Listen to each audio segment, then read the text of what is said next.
Welcome to Devine Vintage and Antiques. Thank you so much for joining me today as we talk about all things vintage and antique. I have a huge collection of jewelry, purses, dresser items, porcelain, glass, textiles, and kitchen collectibles. And I want to share with you some of the items I have found. Please be sure to subscribe and hit the thumbs up button if you enjoy this video. Today, I'm going to show you a few pieces from my antique and vintage purse collection. So let's get started. So before I get started showing some of my antique and vintage purses, I wanted to share with you this really awesome book. It's called Handbags by Roseanne Ettinger.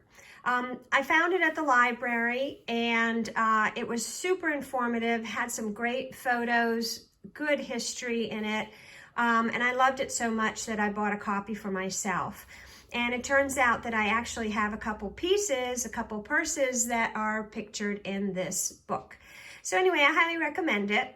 It wasn't very expensive. I think I paid about $30 for it, which is the list price. All right, let's go on to see some purses. So I'll start by showing you one of the purses that is listed in the book. It's a mesh bag from Whiting & Davis. I found it at the antique mall. It has a little strap to hold on your hand, like this. It's a little too thin of a strap to go all the way on your hand, but you can hold it in a couple fingers and then carry the purse like this. So you can see here in the book, it's a Whiting & Davis gold tone mesh bag with a mesh strap handle. What was super special about this piece that I found is that when you open it up, you can see that it's almost in mint, pristine condition inside. And it does say Whiting & Davis right there. So it is beautiful. But what made this piece extra special is that it came with the box. So I thought that was super cool. And when I opened up the box, inside was the mirror that came with the bag. I don't like to store it in the bag because it does have sharp corners and I'm afraid of damaging the beautiful satin lining. Or maybe it's silk lining. I really don't know. But you can see how the lining and the purse is stitched to the frame. So it's in really awesome condition, and I store my bags and purses in acid-free tissue paper, and both inside the bag, and I wrap the bag in the acid-free tissue paper. Anyway, I thought that was super cool that it had the box that it came in. Mesh Bags by Whiting & Davis. This next purse is really cool. It's from the 1890s, maybe. They were souvenir pieces when you went to the seaside, and they're little coin purses made out of bivalve. You can see it's in the book, and it's super tiny. And so since this is from the 1880s, maybe 1890s, I don't actually use it. It's more of a display piece. So anyway, you can see here in the book, it's the same. And I'll show you how it opens up. So it has a little chain and a clasp and a hinge on the back. And look at the detail in that hinge.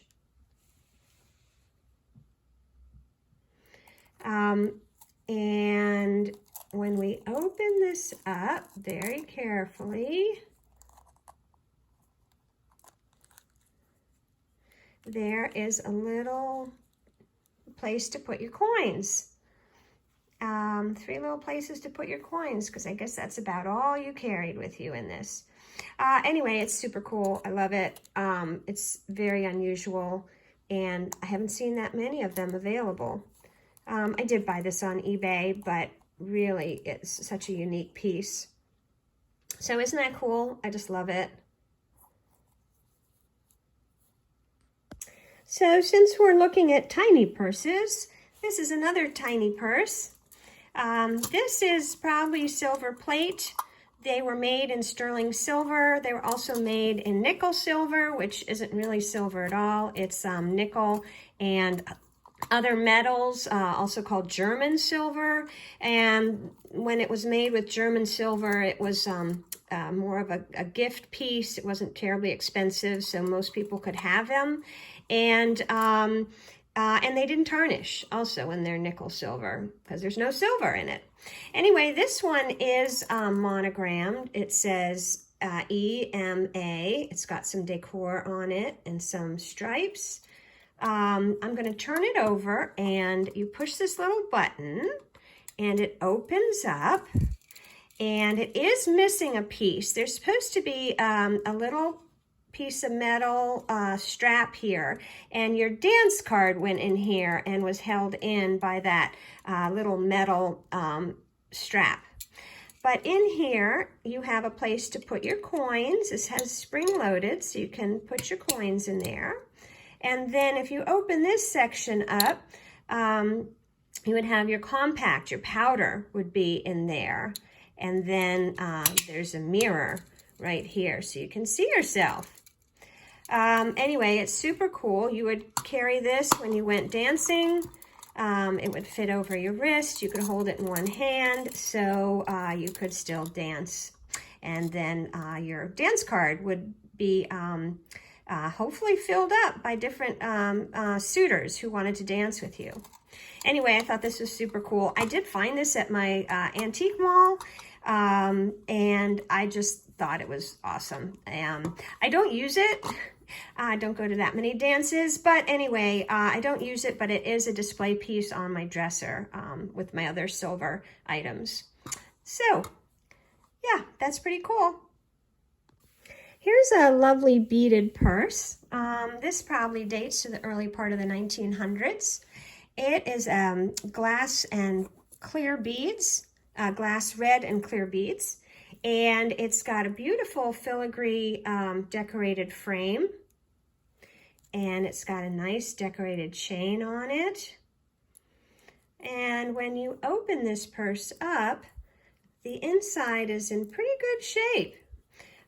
It's got fabric, and then it has this decorated trim to cover where the fabric and the beads are connected to the frame. It has a little pocket here for your coins or your compact or your comb, and a safety pin, because a lot of women carried safety pins in their purses in case they needed to fix their garments. Now this little strap here would have had a small mirror attached to it so that you had a mirror to check your appearance. This piece is very fragile, but it's still in really good shape. The beads are mostly intact. I did clean it very carefully when I received it from eBay. And yeah, I think it's a pretty cool piece. So this purse is a purse probably from the 1910s or 20s. It is actually in very fragile condition. These purses were projects that you could buy a kit. You would buy the frame, you'd buy the beads and the crochet fabric, and it would give you instructions on how to crochet and add the beads. So these were usually made at home, which wasn't unusual because a lot of people made a lot of things at home. They made their clothes, they made their hats, their purses, they made a lot of things at home. So this is not silver, but it's some kind of a metal frame. It has beautiful decoration on it. I just love it. And when you open it up, it's actually got a pretty good interior. The satin or silk is in fairly good shape, though it's extremely fragile. And then it's got a really nice rose floral decor around the trim to help hide some of the sewing. So when I got this purse, I noticed right away that the beads are falling off of it. And I noticed that where the crochet meets the beads, the crochet was just breaking. So I was looking at it carefully and I thought, you know, I think this crochet has dry rot. So I was trying to figure out, well, what can I do to stabilize this purse so it doesn't continue to break and fray and lose beads? And when I was sewing my kids' Halloween costumes ages ago, whenever I'd have to make a Superman cape out of satin, the satin edge, when I cut it, would fray.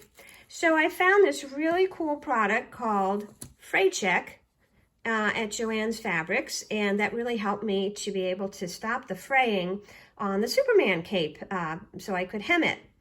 Anyway, I remembered this stuff, and I thought, you know, let me get a fresh bottle and let me try applying it to the crocheted sections to see if I can stiffen up those crocheted sections and hold them together, because it is kind of like a very thin glue.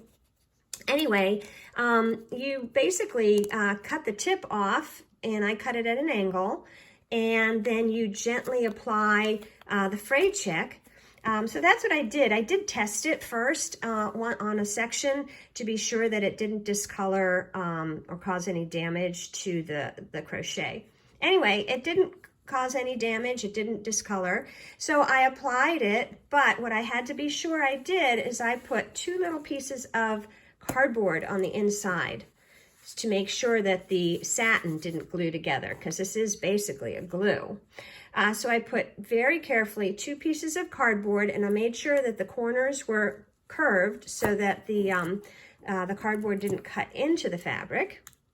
And so I applied the fray check very carefully to all the places where the crochet was, even all up in here where it's attached to the frame, and all in here.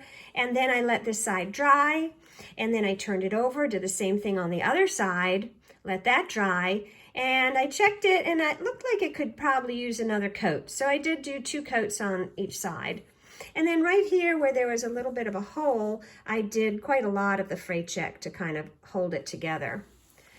So anyway, I'm not sure that a tapestry or a textile restorer would approve of my method, but you know, it worked for me, and it keeps this purse from falling apart and losing beads, which I think is what's the most important.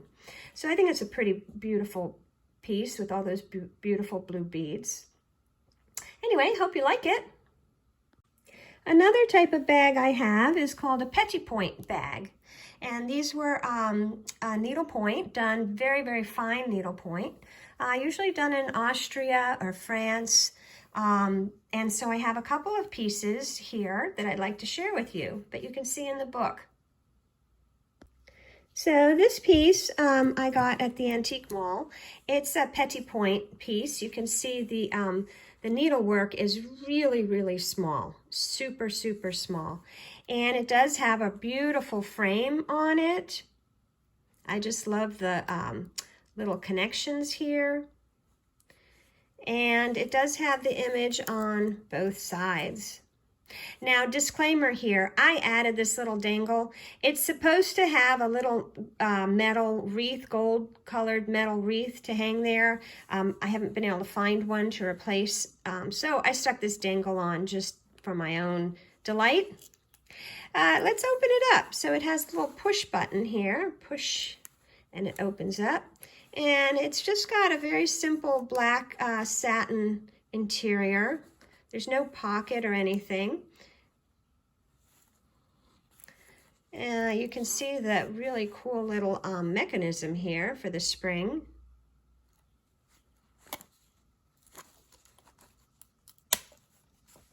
Anyway, it's a lovely old purse. It's in very good condition. It really is quite stable. I think I might be able to take this out with me if I'm going to someplace very, very special. And I don't have to do too much moving around. You can see how the fabric is sewn to the frame.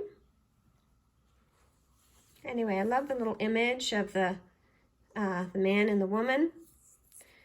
And yeah, it's really pretty and super, super well made. This other needlepoint purse, it's not as finely done as the previous one, but I think it's still very, very beautiful. And you can see how it's a little worn at the top where the woman would have held it in her hand or opened it to take out her money or her compact or her comb. So it has two little pockets. It's in very good condition on the inside. And it has this cute little kiss lock closure with little amethyst colored glass on it, which I think is really beautiful.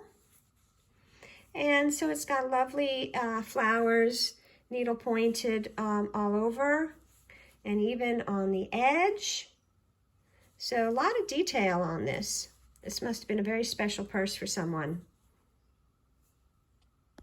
So this is the last purse I'm going to show you today. I've got lots of purses, so I'll have to do a part 2 and part 3. This is a purse that's probably from the 1960s. It is all beaded, probably hand beaded. It's made by the Wahlberg company, Wahlberg Purse Company. And when you open it up, this is the way a lot of purses were sold. When you opened it up, you would have a compact that usually came with the purse. You would have a little comb and holder that would come with the purse. You would have a little lipstick that would come with the purse. And then you would also have your little wallet or a change purse that would come inside the purse. Isn't that special? So all these items usually were sold with the purse. So all these items usually were sold with the purse.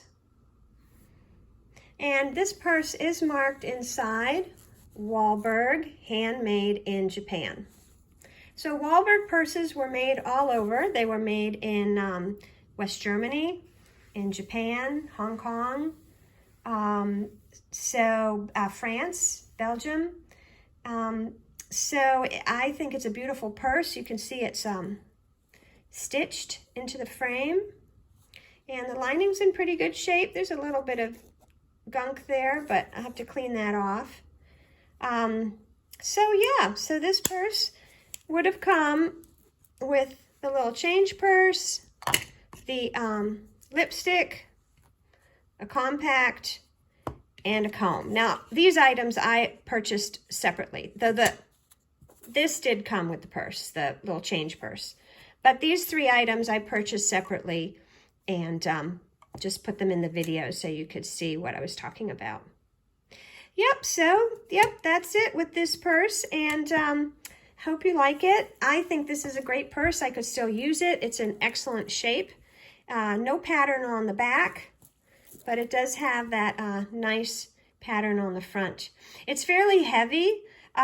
This strap, I'm sure, could hold it just fine, but I think safety's sake, I would carry it by holding the purse itself and not just on the strap. Yeah. Well, thank you for being here. I hope you enjoyed this video. Please give it a thumbs up and subscribe so you don't miss any of my other videos. Please feel free to leave a comment about an item you liked, or if you have additional information you can share with me about your knowledge of vintage or antique items. So I hope you have a wonderful day, and I'll see you next time.